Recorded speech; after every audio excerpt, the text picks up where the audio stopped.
Thank you for joining the Holocaust Center for Humanities Lunch and Learn program.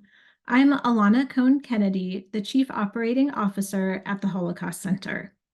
While people are joining, please take a moment to let us know where you are joining from in the chat. The Holocaust Center's mission is to preserve and honor the stories of local survivors and their families, to carry on these stories and teach the lessons we derive from the Holocaust. There is no better example of this than to see our annual art contest in action. Last week, we awarded the winners of the contest. Entries came in from throughout the state of Washington, representing every corner of the state. The contest asked students to look at our online Holocaust survivor encyclopedia, which profiles 55 local survivors. The Survivor Encyclopedia is an ongoing project, and profiles of local survivors are continuously being added. Students were asked to choose one of the survivors, and then they were to use art to depict an element of the person's story that stood out to them. The art we received was phenomenal. Almost all of the 55 survivors on the encyclopedia had their stories read and represented in an art piece. I'm showing you one of the art pieces here, and you can see all of the winning entries on our website. They are also on display in the Holocaust Center through the end of June, so please come and visit and check them out. If I were to ask you to name an individual person who personifies the experience of the Holocaust, I'm going to guess that many of you might name Anne Frank or Elie Wiesel, or some of you might even name a family member. If you feel like it, feel free to write a name in the chat of somebody that represents the history of the Holocaust to you, because I'm going to guess there's going to be some commonalities. Of the many Holocaust stories that grab hold of our collective memory and that dominate the historical account, it is remarkable to me how few of them are about resistance, and even fewer, if any at all, are about escaping a camp. This is the story we are going to hear about today, and also to wrestle with the question of why isn't this the story of escaping Auschwitz, that is most well known? Why does this story and others like it remain in obscurity? With us today is one of my all-time favorite presenters and Lunch and Learn guests, Beth Griech-Polelle. She is currently the Kurt Mayer Chair of Holocaust Studies and Interim Chair of Holocaust and Genocide Studies at Pacific Lutheran University. Her most recent publication is a revised and expanded edition of Antisemitism in the Holocaust, Language, Rhetoric, and Traditions of Hatred. Beth has published a long list of articles and chapters with acclaim. She has edited a revised and expanded second edition of the Nuremberg War Crimes Trial and its Policy Consequences Today, as well as editing Trajectories of Memory, an examination of the Holocaust in history and in the arts. Her most recent research involves examining the persecution of Catholic non-Aryans in Nazi Germany. Beth is a sought-after presenter at conferences around the country for her deep knowledge, passion for the subject, and willingness to always be searching for the stories and histories that have remained on the periphery of our understanding of the Holocaust. Beth, thank you so much for being with us today.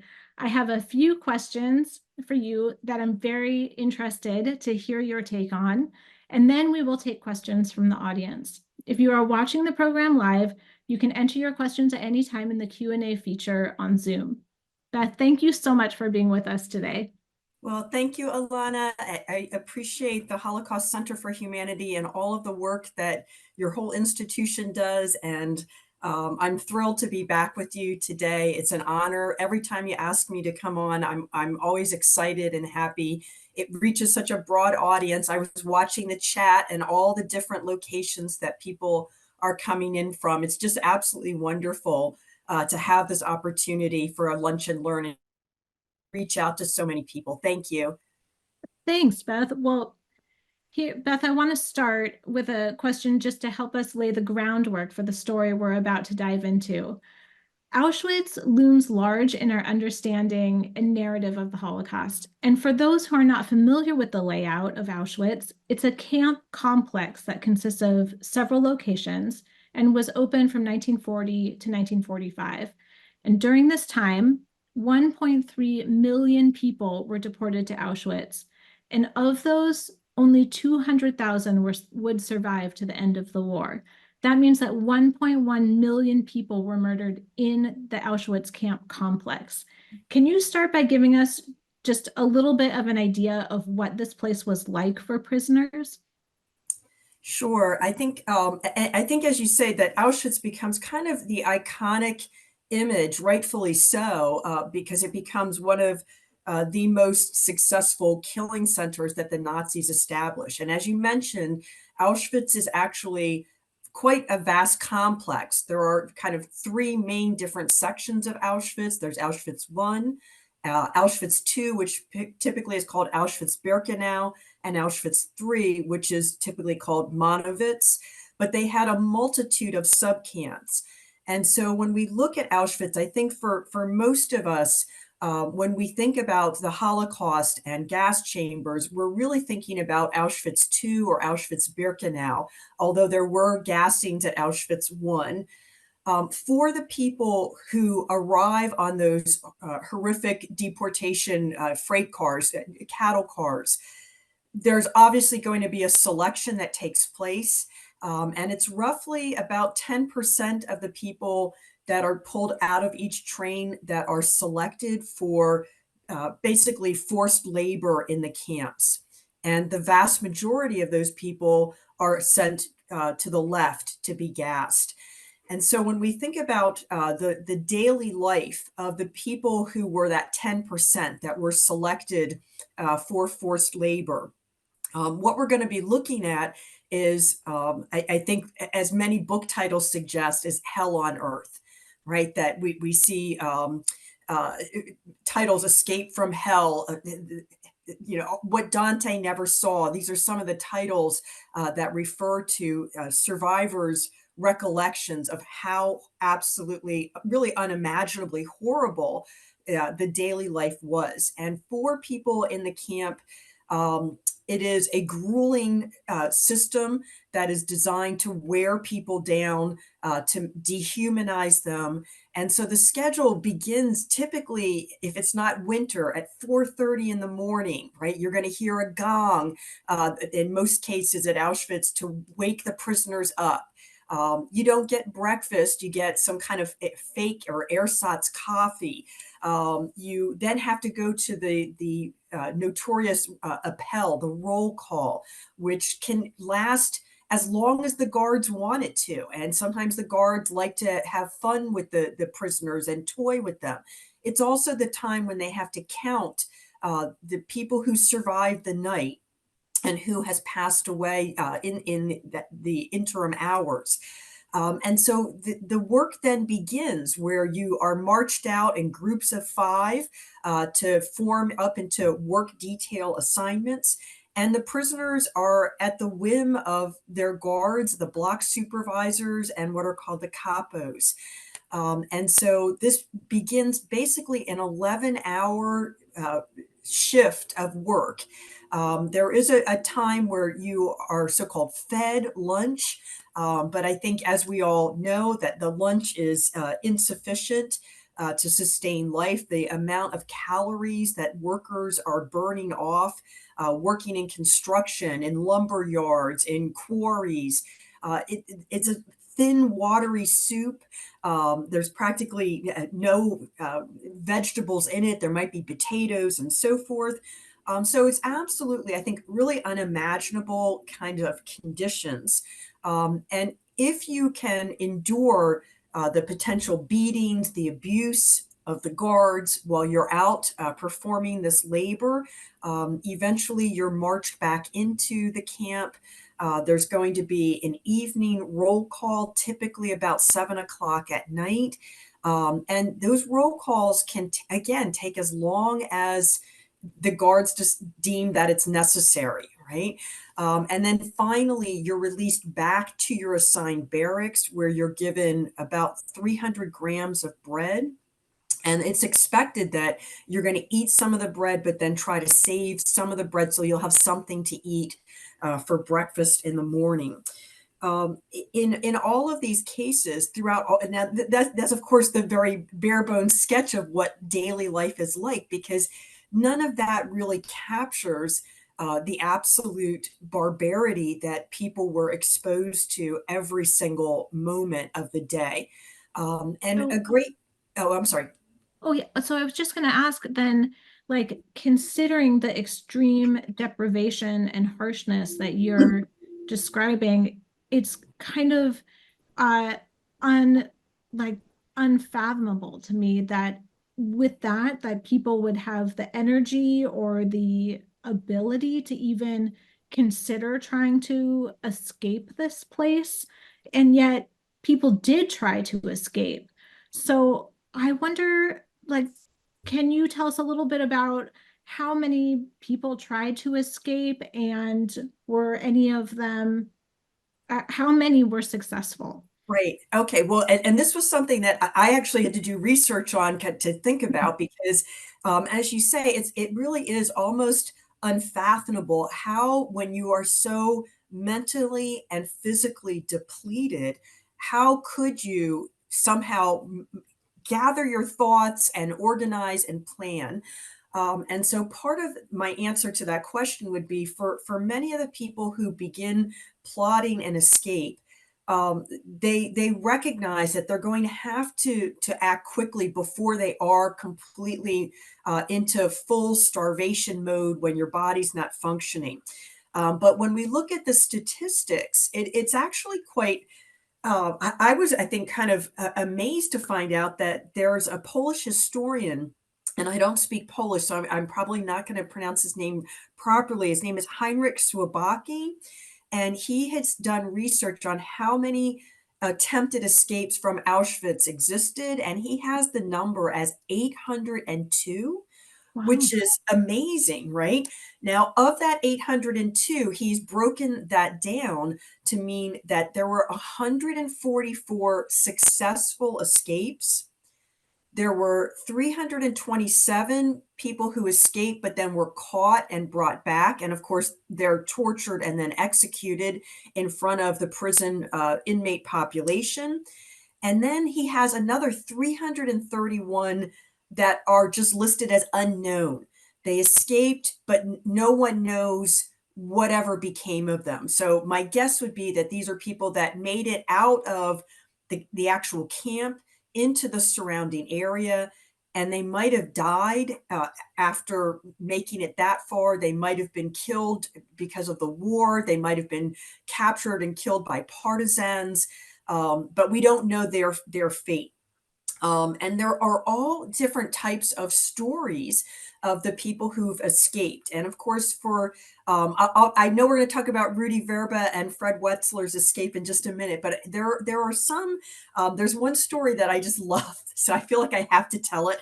And this was an escape done in June of 1942 by four Polish inmates. And of course, Auschwitz, when it was first opened in 1940, was really a place where mostly non-Jewish Polish prisoners were dumped into, and then eventually Soviet POWs get put in there as well.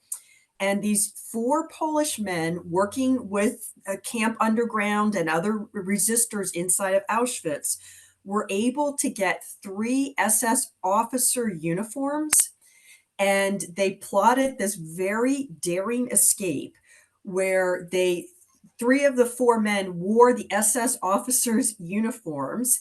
They took the fourth prisoner in the prison uniform as a prisoner taken out for interrogation, and they kept him in handcuffs. They actually stole rifles and an SS car, and they drove right out of Auschwitz concentration camp in Wow. their SS officers' uniforms with this other prisoner pretending to just be in their captivity. And the best part of that story is that once they were out and could blend back into the Polish population, is they actually wrote a letter back to the commandant of Auschwitz, Rudolf Höss, and in it very sarcastically apologizing for taking the SS car and for the loss of his vehicle. So I Wow. find that to be just fascinating that every so often you get these stories of, people kind of really needling the Nazis. And I love those kinds of examples. Now, Hmm. that's a case though, where we could at least argue that because they were Polish Christians, their escape and blending back in is much, I hate to say the word easier, right? Because it's an occupied country, but in many respects, it would be many notches higher to be a Jewish person successfully escaping, because the Nazis make it clear that wherever they occupy territory, any person who is accused of aiding and abetting a Jewish person that's hiding from being captured or being resisting going into ghettos or into camps, that comes with a potential life-threatening death sentence. And so for those four Polish prisoners who've escaped, they can rely on blending back in and being accepted by mainstream Catholic Polish society, joining, if they wanted to, the underground organizations. But the bar is so much higher for Jews who have escaped, right? Where can you go? Where can you run to? And particularly when we think about Auschwitz and how vast a complex it was, and how so many people were from all over parts of Europe were brought to Auschwitz. Um, if you're not native to Poland, you've got a lot of strikes going against you, right? You might know the name is Auschwitz, but you might not have any geographical sense of where am I? And where am I in relation to all the other countries nearby? I know I'm in Poland, but where in Poland? If you don't know the Polish language, how do you expect that if you escape, how are you going to communicate and not give yourself away? Right. So there are all of these kind of additional strikes against people escaping successfully, right? Because you don't have family, you don't have friends, you don't even know exactly where you are geographically. And so this is what makes, I think, the story of Rudy Vrba and Alfred Wetzler and I'll talk in a little bit also about two other Jewish men who escaped just a little bit after Vrba and Wetzler did, that they have all of the odds stacked against them, and yet they're able to really outsmart the Nazis and outwit them. Well, that's a great segue into let's talk about Rudy Vrba and just this incredible escape that he did from Auschwitz and how carefully planned it was. Because I remember when I first read his memoir, I don't think I had ever heard of anyone successfully escaping Auschwitz. So tell us how he did it. Okay. All right. Well, and first, Rudy Vrba is actually a name that he was not born with, right? That he was born in 1924 under the name of Walter Rosenberg, and he ultimately takes and there. Thank you, Richard, for putting that lovely picture up of him as a young man. Um, Eventually, once he's escaped, the Jewish Council give him the name Rudolf Vrba. And later in life, he said he wanted to keep that name because Walter Rosenberg sounded too German and he wanted nothing to do with that, right? Okay, so here we have this young man, 17, 18 years old. The war is going on, and he talks about in interviews how uh, he was ordered, right, that he was going to get on a train. And he said, I thought this was just stupid and it made no sense to me. And I just didn't want to go. And so he goes through a couple different um, experiences before he's actually sent to Auschwitz. He at one point decides, I'm not going to get on the train. I'm just going to walk from my village in Slovakia. I'm going to walk to Hungary. And he begins walking, changes his mind, starts to go back, and then he's arrested by Slovakian gendarme. And he is then actually deported to Majdanek concentration camp, which he then tries to escape from. And because of that, he ends up eventually in Majdanek. He kind of naively volunteers for a new assignment at Majdanek, which is called farm work. And at that point, one of the capos kind of hits him on the head and says, "Don't you know that when you volunteer for farm work, you're actually volunteering to be deported from Majdanek to Auschwitz?" And so that's how he ends up in Auschwitz concentration camp. And now this is all happening in 1942. So it's the summer of 1942. Now he's 18 years old, and he is tattooed of the typical the tattoo on the left forearm. And he at first he says he's lucky because a capo there decides that he looks young and strong and healthy, and he wants to maybe save him. And so he purchases him from another block for a lemon. And lemons were a top commodity because they would protect you from scurvy and things of that nature. That capo, in a way, saved Rudy Vrba's life because he put him to work in an SS food store. And while he worked there, he had access to soap and water so he could keep himself healthier and cleaner than most inmates. That becomes, I'm telling you this because it becomes a very important part of the profile of successful escape attempts, right? That in many of these cases, when we're looking at people who successfully escaped, they have the abilities. They've been lucky enough and fortunate enough to have access to items that the regular inmate population has not had access to. And this is going to be a factor that works towards their success.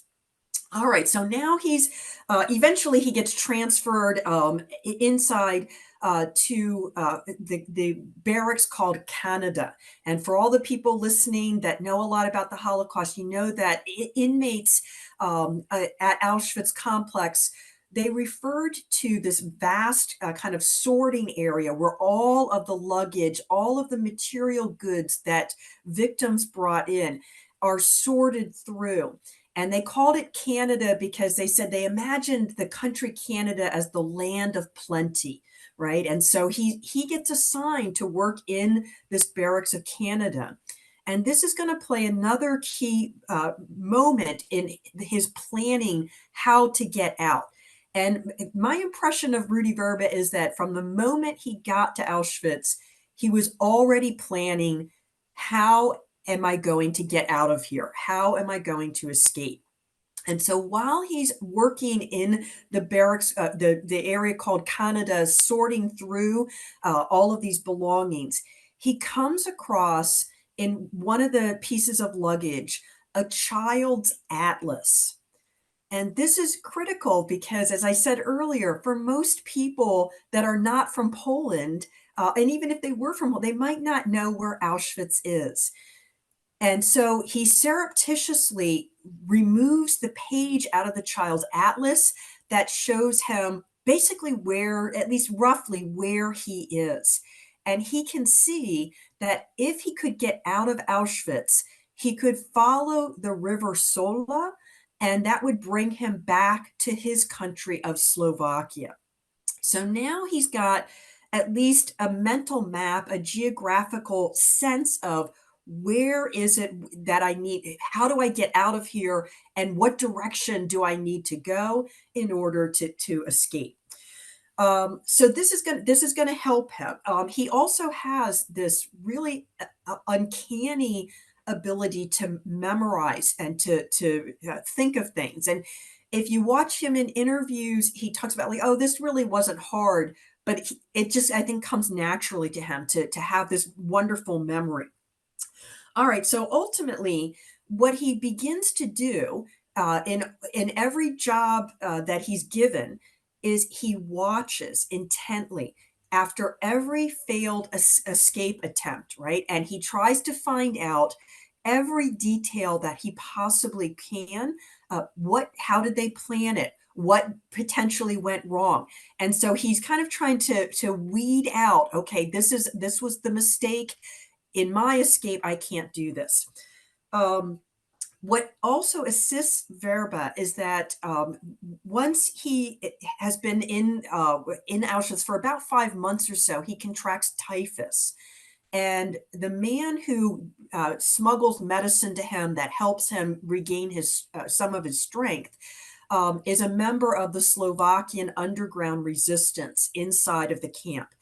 And so that helps Vrba get an office job, and at Auschwitz, an office job to work inside a building is so much better than having to go out on, say, a construction detail, right? To know that you're living on starvation level rations and not performing that physically demanding labor, that's going to be a factor in keeping him a little bit healthier than most other inmates, right, that are going out on these strenuous work details. So ultimately, he is always looking for a partner to work and plan this escape. And the person that he really then becomes connected to is another man from his village in Slovakia. He's a little bit older than he's about 6 years older than Vrba. His name is Alfred Wetzler, and he's usually just called Fred. And Alfred Wetzler, Rudy Vrba says, he didn't really remember me in the village, but I knew him because he was a ladies' man and he could get the girls. And so he was always watching him to see how he could get the girls. And so we can kind of see Vrba's personality, right? That he always was this very perceptive person, always analyzing, watching, and learning from what he's taking in. So now ultimately for these two men, as time is progressing, this has been, now we're to the point that they've been in Auschwitz for 2 years. So we're up to from 1942 when Vrba and Wetzler were first brought to Auschwitz. Now it's 1944. And what they have decided is that they have heard stories and they've heard all the rumors and they can see with their own eyes that part of Auschwitz complex is undergoing a major construction. And that construction section is called Mexico by the other inmates in the camp. And the kind of rumor mill is saying that the guards they've heard guards talking about, oh, we can't wait to get Hungarian salami. And they talk about, and what they're referring to are what's in the luggage that deportees are bringing in, right? And so Vrba and Wetzler are able to kind of discern that the next major group victim that's going to be brought in, that this camp is expanding for, is going to be the large Jewish community from Hungary. And so for these two men, they begin to realize that in that construction zone, there is actually an opportunity to actually hide. And so they end up working with a whole series of other inmates inside the camp. And these are members mostly of an underground resistance movement. And what they are able to do is they identify a section of that area called Mexico, where they have kind of dug out from beneath some of the construction wood, a kind of makeshift little bunker for Wetzler and Vrba to hide in. And of course, this is going to require assistance. So they've had inmates that have taken clothing and have dyed it, right? And secretly have dyed it. It's going to take another inmate to get their hands on tobacco that they then soak in gasoline. And I'll explain why they need that in just a minute. It's going to take another inmate who's going to be willing to place the wood on top of this hiding place. So in reality, this is a group effort. And it's part of the testimony of the underground about their dedication to get people out of the camp with the hope that this will not only save the lives of those particular people escaping, but will also get the word out. Because for most of the inmates, they cannot believe that if the world knew what was being what was taking place at Auschwitz, then who wouldn't intervene, right? Why wouldn't the Allied powers intervene? Well, Beth, actually, if I can pause you there Sure, for just a moment, of course. because that was kind of part of his motivation to escape. And I know you've selected a great video where he talks about Yes. how he's not just escaping for himself, but that is so much more important than that. So would this be a good spot to maybe show Yeah. that Why don't video? we? Yeah. Why don't we show that? And this is Okay. let me just set it up for people. This is from Claude Lanzmann, the French director. Was it 9 hour long production called Shoah. And this is the director interviewing Rudy Vrba about his escape.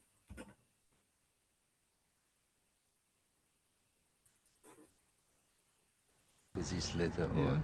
Okay, you said that you escaped in April 44 mostly because you wanted to give a warning. Or this be coming back now to Auschwitz? Yes.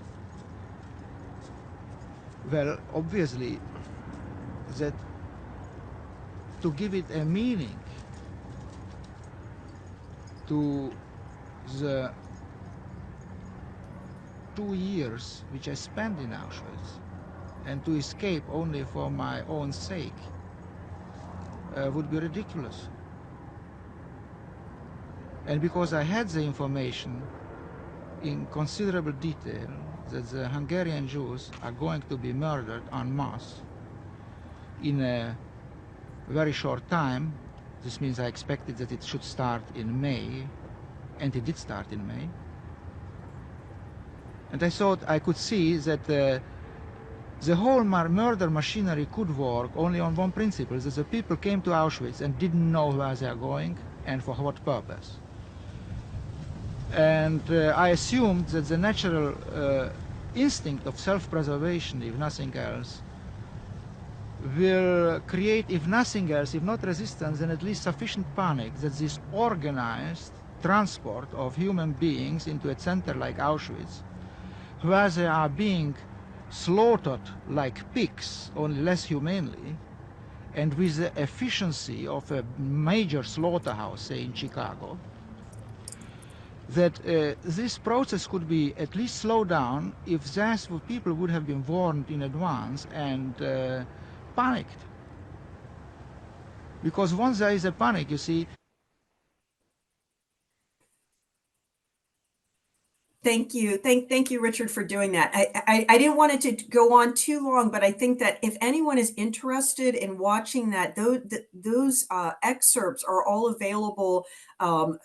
You can find them almost anywhere on the internet. You can watch at the U.S. Holocaust Memorial Museum. They have reels of these interviews. So if you want to see more of Rudy Vrba talking, I would encourage you to look into these interviews. They're absolutely fascinating to watch. Okay, so what we saw there is him saying, I'm escaping because I want to live, but it's also to give an actual meaning to the suffering, right? And that he understood from the various positions, and particularly working in the registrar's office at Auschwitz, that he began to understand that the Hungarian Jewish community was next on the list to be decimated. And so there's a sense of urgency. So he and Wetzler end up on the 7th of April, 1944, putting their plan into action. They go into this construction zone, they hide in the wood pile. They have the inmate that they've arranged with take the tobacco that's been steeped in gasoline and put that all around. If you're wondering why they do that, that's so that the guard dogs cannot get the human scent. The dogs are going to smell the gasoline fumes, and they're not going to be able to smell where the prisoners are hiding. And what Vrba and Wetzler had figured out from all of the other escape attempts was that the typical pattern was, if someone was reported as escaped, the camp itself would be kind of basically what we would think of being locked down for 3 days. And for 3 days, there would be a very extensive, intensive search on the perimeter of the camp to look and see, are they hiding somewhere in the camp or have they gotten out? After that third day and night, the camp would go back to its kind of regular routine. And that would mean that for Vrba and Wetzler, they had calculated that if they went into hiding on April 7th, they would leave on April 10th. So they'd actually be hiding inside the perimeter of Auschwitz concentration camp. And if they could evade the dogs, the searches, the guards, and so forth, when they emerged on the 10th of April, it would have been a Saturday. And what they have observed is that on Saturday, there were fewer guards on duty, and they also would time out when the guards' shift changed. And this would give them the opportunity to slip out of the camp in their dyed clothing that makes them look like peasants and so forth. And so that's exactly what they do, right? They make this bold escape. They hide for 3 days. They can't move. They've got little provisions, and they basically have to just count it down until it's time to get out and make a run for it. Once they get out, they begin to try to use their geographical knowledge, and it's going to take them about 11 days to walk from where they were in Auschwitz into Slovakia. And Vrba talks about how they realized they were in Slovakia at one point because they saw a farmer out working in his field, and they said hello to him, and he answered them in Slovakian. So then they could say, okay, now we're in amongst our own people. And of course, the first order of business for them is to find the Slovakian Jewish community leaders that are still left in Slovakia, to try to alert them. Do not get on those trains. If you get on the trains, everything you've been told has been a lie. And so and you can see the passion in Vrba. He said, I wanted to at least have panic, right? I wanted the Hungarian Jews to not get on those trains in an orderly fashion, to make it as difficult on the Germans as possible. And so this was part of his goal.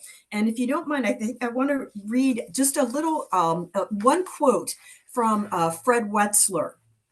This is after they've escaped.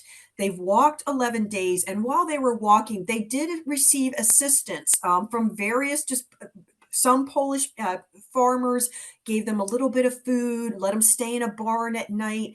But Vrba's feet had swelled so much that they actually had to cut his boots off of his feet, and he had to wear what are called carpet slippers, right? Just like a peasant kind of shoe, because of how swollen his feet were because of starvation and the walking that they were doing.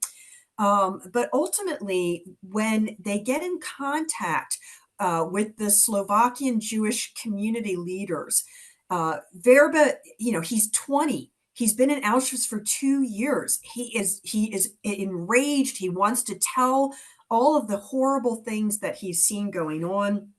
And the Jewish community leaders also have a Swiss journalist there who's very naive. And Vrba's kind of losing his patience with the questions that the journalist is asking. And finally, Wetzler says this. Speaking of Vrba, he says, quote, he wants to speak like a witness, nothing but facts, but the terrible events sweep him along like a torrent. He relives them with his nerves, with every pore of his body, so that after an hour, he is completely exhausted. And so this becomes part of how Vrba is so vividly recalling all of the atrocities, everything that he has seen, that it is physically and mentally depleting him when he is talking about this. Now, ultimately, there's a lot of different hands in the mix, so to speak. There's a lot of different people who are going to meet with Wetzler and Vrba. But for basically 3 days, Wetzler and Vrba basically dictate, write, and rewrite everything that they have experienced and seen at Auschwitz, and also including the warnings about what might be planned for the Hungarian Jewish community next. And this is done in a very legalistic fashion. They actually have it signed and notarized by Jewish lawyers, right? And so this was seen as a kind of a sworn deposition. And it ends up being about 30 to 33 pages, depending on which language it's translated into. And after these 3 days of this kind of just, spilling out everything that they've seen, and this goes along with, at the same time, Vrba sketching the layout of the Auschwitz 1 and 2 camps that he's seen, so that people can see how it's laid out. The Jewish community leaders of Bratislava in Slovakia have promised both Wetzler and Vrba that they are going to have this testimony translated, and they're going to particularly share it with the Hungarian Jewish Council leaders. And this is something that is going to make Vrba bitter about till his dying day. Because part of what you saw in that clip is that he says, I knew that this was going to happen to Hungarian Jews. I wanted to prevent it. I didn't want Jews to get on the trains willingly. I wanted to make it as difficult for the Germans to carry out this decimation. And here we're left with kind of a historical mystery. Scholars have weighed in from all different camps. We know that the leader of the Hungarian Jewish, what was called Budapest Aid and Rescue Committee, a man named Katzner, received in May of 1944 the translation of the Vrba-Wetzler report, right? This 33-page report with very specific and precise details, and that warning that Hungarian Jewish people are being targeted next. And unfortunately, we have scholars on every side of the boat that say, we don't really know exactly what was motivating Katzner, because in the end, many of the Jewish council leaders in Hungary said, we don't want to panic Hungarian Jews. And so that report in all of its vivid detail was not given to people. Now, at the same time, there were people that worked in the Hungarian Jewish Council who read the report and who tried to tell their own family members, and their own family members refused to believe the accuracy of the report. And so this kind of leaves a very bitter taste in Vrba's mouth, because as I think we know, that between May and June of 1944, approximately 437,000 Hungarian Jews boarded what the Nazis called resettlement trains. And the vast majority of them are going to be gassed upon arrival at Auschwitz. About 200,000 Jews in Budapest ultimately are saved, partly because of the Vrba-Wetzler report. And we can talk about that, but Ilana, I'll let you, if you want to interject, because I feel like I'm talking so much. I want to give you the chance to make sure you ask your questions that you want. I mean, it's just an unbelievable story, and heartbreaking in the fact that here his whole mission was to get the word out, and then once he did, it just wasn't believed. And if I remember, I think he was also sending this report to the United States and to leaders everywhere in the hopes that some It does. action would be taken. It gets translated from Slovakian into Hungarian into German into English, and it's really the Swiss and the Swiss journalists and a Jewish businessman working for I believe it's for the embassy of El Salvador, a man named Mentello, who begins to say, we've got to get this out. And so I looked up just out of curiosity some of the statistics of once the reports came out. What we're going to find is that there's, I think, over 300 articles that appeared about Auschwitz between June and July of 1944 in the Swiss press. And it's really going to be an American named John Peel, who was a leader of what's called the War Refugee Board. He issues a 25,000 word press release in November of 1944, talking about the Vrba-Wetzler report. And along with that press release, he includes the 30-page Vrba-Wetzler report, and he also includes the report, a 7-page report of 2 other Jewish men who, about a month after the escape of Vrba and Wetzler, also escaped from Auschwitz. They were from Slovakia. They end up being with Vrba and Wetzler for a time. They give, at that point, because they left later, they've actually seen the incoming trains of Hungarian Jews, and they've seen that the vast majority are being gassed upon arrival. And so their subsequent report verifies everything that Vrba and Wetzler were seeing. And this Vrba-Wetzler report, combined with this 7-page shorter report by these other 2 Jewish men, are also then combined with a Polish major who had escaped in 1943 and given a 13-page report. All of those documents combined together are what historians call the Auschwitz Protocol. And so this gave very in-depth, detailed eyewitness experiences. And in America, John Peel releasing all of this, this was the first accepted, credible report about Auschwitz concentration camp. But of course, by this point, it's 1944, right? And this doesn't happen until November of 1944. So in many respects, it's a little too late. However, it does save those 200,000 Jews in Budapest because the Swiss are reporting on it, because other news outlets are picking up on the story of Auschwitz. An enormous amount of pressure is put on the leader, Miklos Horthy in Hungary, to halt the deportation trains. And he's nudged a little bit further when the American and British Air Forces bomb Budapest in the summer of 1944. And so Horthy tries to flex his muscles, and he halts the deportation trains. And so that is how at least the bulk of these 200,000 Jews in Budapest are saved.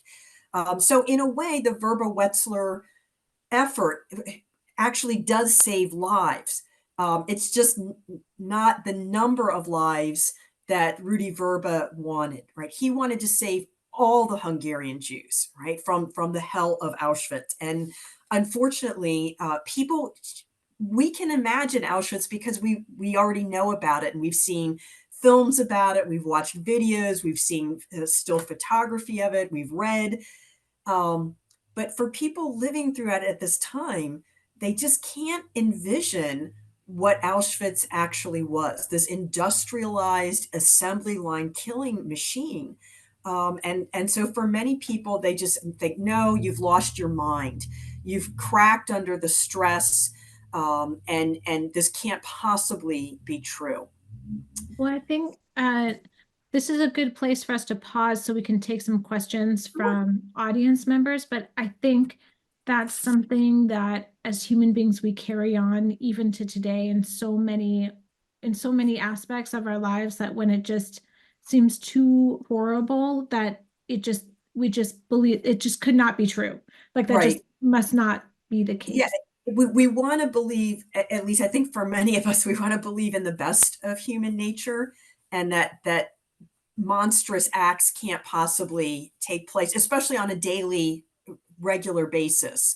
But Verba had seen everything, right? And so he was on a mission. He was a person who wanted desperately to that his escape would have meaning. And in particular, at one point, when the Swiss journalist was saying, "Well, can you give me a specific example of an SS guard, committing a specific atrocity?" And he was so frustrated. He said, "That's like asking me, to talk about the water in the Danube, right? It's everywhere. It's all pervasive." But for the Swiss journalist, it's unfathomable, right? What do you mean this happens on an every day, every minute of the day, someone's enduring this awfulness. So I would definitely Yeah. recommend, to read Verba's memoir. Wetzler also wrote his account, a memoir as well. And again, part of the story it not being known, I was kind of looking up dates of when things were published. And for Wetzler, his his book Escape from Hell: The True Story of the Auschwitz Protocols wasn't published until 2007. So this is partly why we just don't hear these stories, right? There and really, when you think about all the films that have been made about concentration camps, about the Holocaust, I did a Google search for films about Verba and Wetzler's escape. There's only one, and it was made just a few years ago, right? So again, we want to get the word out so that people begin knowing about this. And so let me stop talking and let people ask questions. So Sure. Well, here's a question about a statistic that you mentioned earlier. You said there were approximately 800 escape attempts, Mhm. and Harry is asking over what period of time is that 800 escape attempts? I believe it goes from the camp's creation in 1940 all the way through 1945.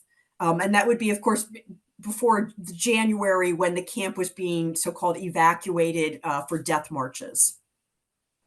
And then I also want to point out Robert Krell, thank you so much, posted a Oh, really fantastic link in the chat with information on Rudy Vrba, and hopefully you all can see that.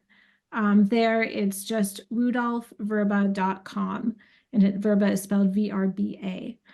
Lots of great information there. And there's another question here, Beth, from Julie, who says, do you worry that when we learn about those who have escaped, it will somehow lead to blaming the victims for not escaping? From what I've read in survivor literature, so much had to do with luck, age, sex, and so on. and I think that's part of the reason why we don't hear about Verba and Wetzler so much. I think that there's an excellent scholar named Ruth Lynn, Linn, who's written a book called Escaping Auschwitz. And that's how I first learned about Verba's escape, right? Because I didn't learn it in any book in school about this. And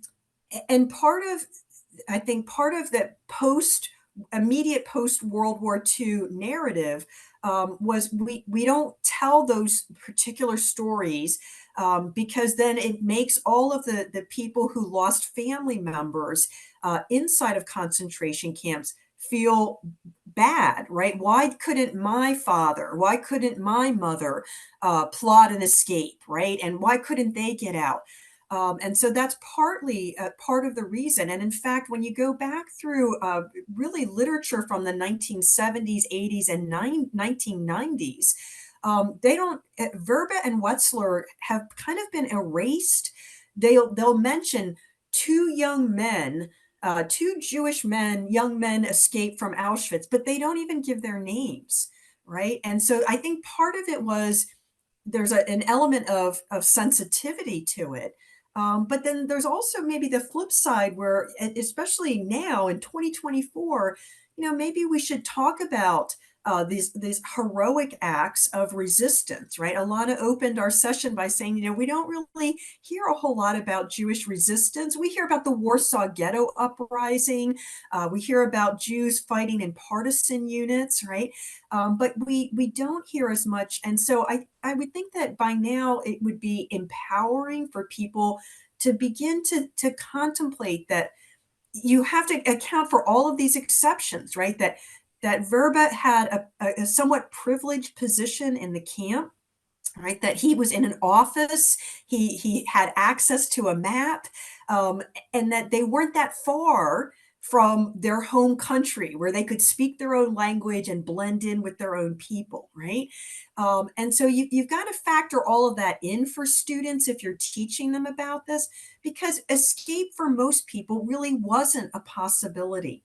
But it definitely is something that I think when we talk about, we've got these written records, that's a kind of stern reminder to us that you can have written records that are part of the historical account, but if they're not studied, if they're not taught, then they basically serve no purpose, right? People are not, it's history being unremembered.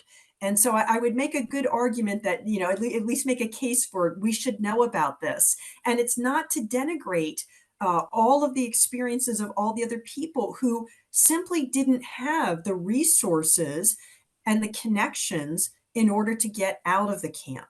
And it could have gone sideways for Vrba and Wetzler, just like it would have for 300 and some other people who attempted to escape and who were caught.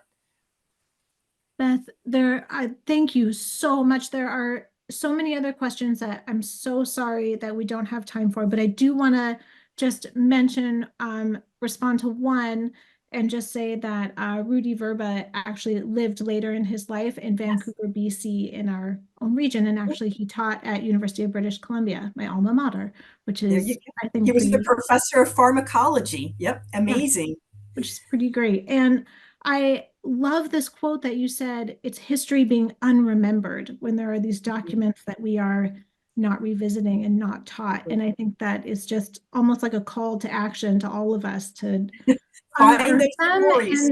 And remember them and learn from them. And I would say for people who have questions, if you want, you can email them to me, and I'll try to give you short answers. Although Alana knows with me, there's probably never a short answer. So, but I thank you so much for giving me this opportunity to kind of uplift Vrba's story and make people aware that we have all of these documents, we have all this proof of what they did, and it's just that it's been kind of pushed to the side and really hidden under a carpet for decades. Beth, thank you so much just for sharing your wealth of knowledge and just bringing life to these stories. It is always such a pleasure to talk to you. Thank you. Well, it's my pleasure. Thank you so much. Our Lunch and Learn programming will be taking a break over the summer to give you all a chance to catch up on all the past programs that you might have missed. You can find them all on our website, and we will resume in September. So stay tuned for some not to be missed speakers and topics. And if you're looking for something to do this summer, come and visit us at the Holocaust Center, downtown Seattle, and check out the new pop-up exhibit that we will have on the Roma during the Holocaust. This is an exhibit from the Wiener Holocaust Library in London and will be on display at the Holocaust Center from June 30th through the end of August. All of the work that we do at the Holocaust Center would not be possible without the exceptional team that we have. I want to give a special thanks to Richard Green, who is running the technical side of this program today. And thank you to our entire team, Dee Simon, our CEO, Jessica Michaels, Paul Regelbrug, Brenda Anderson, Lori Werschel-Cohen, Lexi Jason, Amanda Davis, Lisa Spink, Katie Lawrence, Michael Langberg, Olivia Teague, Mario Felipe Bamonte, and Rosa Campos. Thank you also to the Conference on Material Claims Against Germany for their support of our Lunch and Learn programming. And thank you to all of you for watching today. We look forward to seeing you at future programs. This concludes our program for today.